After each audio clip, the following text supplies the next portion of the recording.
Huwag mo hayaang lumipas ang panahon at umabot sa punto na bigla mong ma-realize na matanda ka na at walang ipon.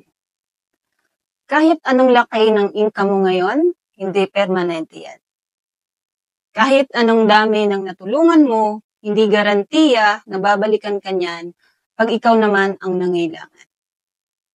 Kahit may anak ka, magkakaroon ng sariling pamilya yan pagdating ng panahon at alam mong hindi ikaw ang magiging priority niyan. Besh, hindi ka obligasyon ng anak mo. Kahit malusog ka ngayon, ma-expiration yan pagtanda mo. Kahit marami kang kamag-anak at kaibigan, tandaan mo, nandyan lang sila sa panahon ng kasaganahan mo. Lagi mong tandaan na dadating ang panahon na ang ipon mo lang ang tanging maaasahan mo.